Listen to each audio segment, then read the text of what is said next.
प्रिय छात्रों, आपकी इस परीक्षा के लिए हम अति महत्वपूर्ण प्रश्न लेकर के आए हैं। आपको वीडियो ध्यान से देखना है और सुनना है। किस शहर को महाकाल की नगरी कहा जाता है? तो उज्जैन शहर को महाकाल की नगरी कहा जाता है। उज्जैन शहर में महाकालेश्वर ज्योतिर्लिंग है।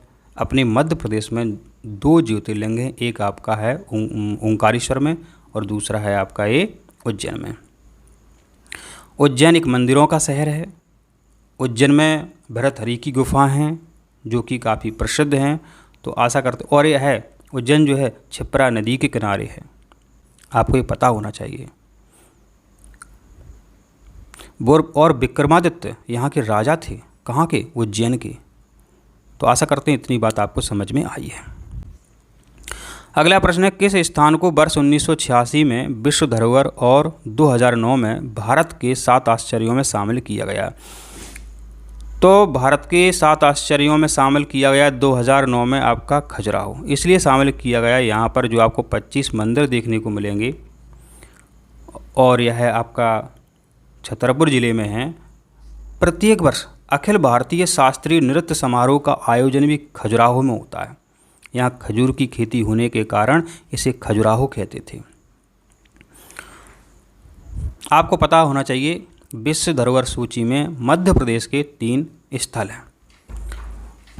एक है आपका खजुराहो, सांची और भीमबेटका। आपका अगला प्रश्न है, भरतहरि की गुफाएं किस नगर में स्थित हैं? भरतहरि की गुफाएं आपकी उज्जैन में स्थित हैं। यहाँ आपके 3 प्रश्न बनते हैं।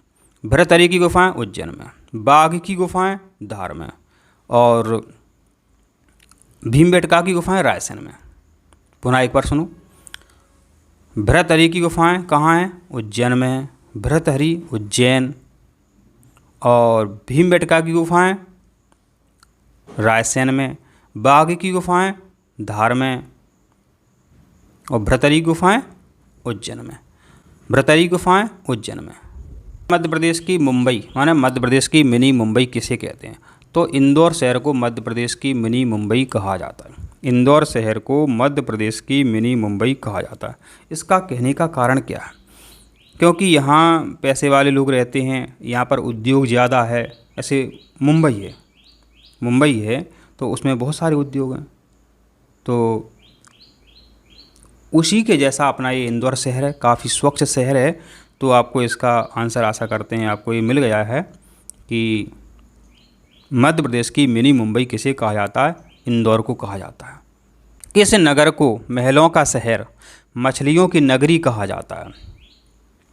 तो महलों का शहर मांडू को कहते हैं। इसका आंसर आपको कैसे याद रहना चाहिए, क्योंकि आपको पता है जहाज महल कहाँ है?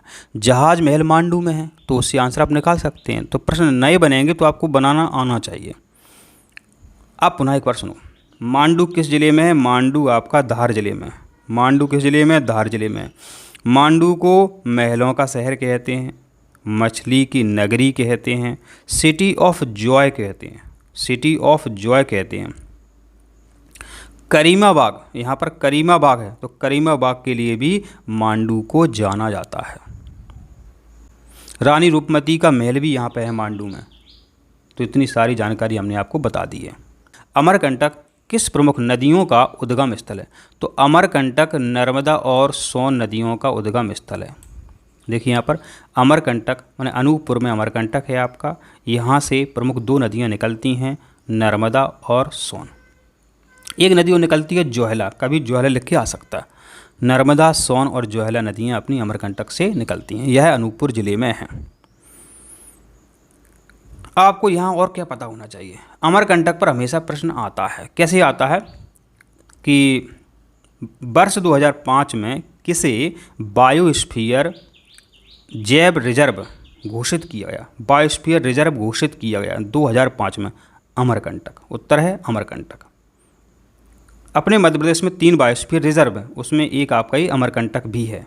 तो आपको ये पता होना चाहिए अमरकंटक में अचानक मार। तो उस बायोस्फीयर रिजर्व का नाम है अचानक मार। इसे कब घोषित किया गया?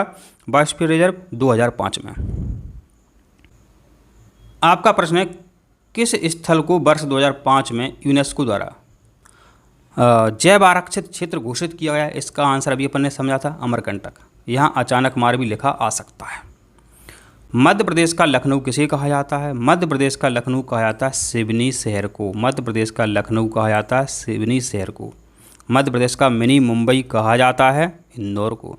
मध्य प्रदेश की संस्कार राजधानी कहा जाता है जबलपुर को। अगला प्रश्न है, चंदेरी किस पुरस्कार से सम्मानित है? इसका उत्तर है बेस्ट हेरिटेज पुरस्कार। यहाँ पर और समझो, चंदेरी शहर किस जिले में है? तो ये अशोकनगर जिले में है। चंदेरी शहर अशोकनगर जिले में है और उसको जो पुरस्कार मिला था बेस्ट हेरिटेज का, वो 2016-17 में मिला था। आपका प्रश्न है, उदयगिरी की गुफाएं किस धर्म से संबंधित हैं? उदयगिरी की गुफाएं आपकी हिंदू और जैन धर्म से संबंधित हैं। यहाँ कितनी गुफाएं हैं? यहाँ आपकी 25 गुफाएं जो हिंदू और जैन धर्म से संबंधित हैं और ये विदिशा जिले में है। उदयगिरी की गुफाएं किस जिले में हैं? विदिशा जिले में है। आपका अगला प्रश्न है, किस शहर को मध्य प्रदेश की पहली पर्यटन नगरी कहा जाता है? किस शहर को? तो शिवपुरी शहर को मध्य प्रदेश की पहली पर्यटन नगरी कहा जाता है। यह ग्वालियर के पास में है। यहाँ माधव राष्ट्रीय उद्यान है, यह भी आपको पता होना चाहिए।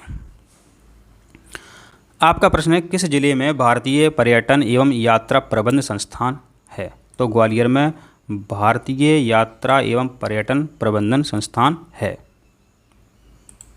आपका प्रश्न है, चचाई जलप्रपात किस जिले में है?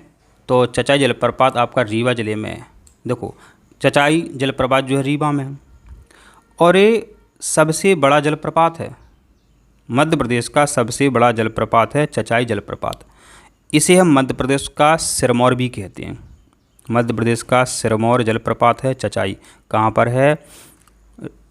रीवा जिले में। रीवा जिले में 3 जलप्रपात हैं आपके, बहुटी, केवटी, चचाई, एक और है पियावन। बहुटी, केवटी, पियावन और चचाई। बहू की बड़ी चाची प्रिय है। बहू की बड़ी चाची प्रिय है। बहुटी, केवटी, चचाई और पियावन। देखिए, हमने आपको याद करवा दिया है।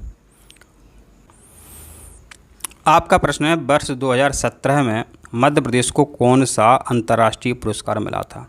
तो बेस्ट पार्टनर स्टेट, तो पुरस्कार मिला था बेस्ट पार्टनर स्टेट पुरस्कार मिला था वर्ष 2017 में।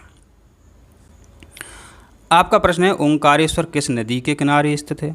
ओंकारेश्वर नर्मदा नदी के किनारे स्थित है। ओंकारेश्वर किस जिले में? ये भी आपसे कई बार प्रश्न बन जाता है। ओंकारेश्वर खंडवा जिले में है। ओंकारेश्वर खंडवा जिले में है। आपका अगला प्रश्न है, किस स्थान को भारत भवन कहा जाता है या भारत भवन कहाँ पे है? तो भारत भवन भोपाल में है। भारत भवन कहाँ पर है? भोपाल में है। अगला प्रश्न है, चित्रकूट किस कारण से प्रसिद्ध है? यहाँ पर बहुत सारे धार्मिक स्थल हैं। यह मंदाकिनी नदी के किनारे स्थित है और ये कहाँ पर है? सतना जिले में है। कहाँ पर है? सतना जिले में है। सतना जिले में चित्रकूट में बहुत सारे पौराणिक स्थल हैं। तो चित्रकूट किस कारण से प्रसिद्ध है? धार्मिक स्थल के कारण और मंदाकिनी नदी के कारण। तो आपको इस प्रश्न का आंसर याद हो गया है।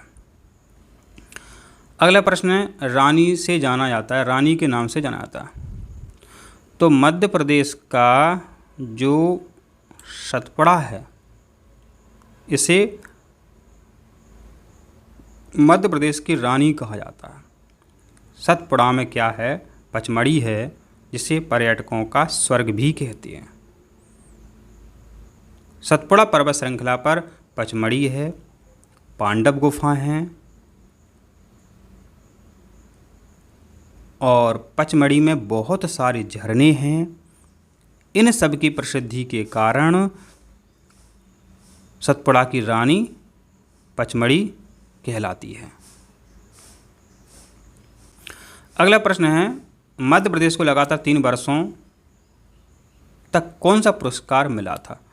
तो मध्य प्रदेश को पुरस्कार मिला था सर्वश्रेष्ठ पर्यटन राज्य। देखिए, अभी कितनी सारी प्रतियोगिताएं आयोजित हो रही हैं, इसलिए तो आयोजित हो रही हैं कि लोगों को पता चले कि मध्य प्रदेश में घूमने वाली जगह कौन कौन सी हैं। प्रश्न है, भीमबेटका की गुफाएं किस वर्ष यूनेस्को विश्व धरोहर की सूची में शामिल की गई? 2003 में।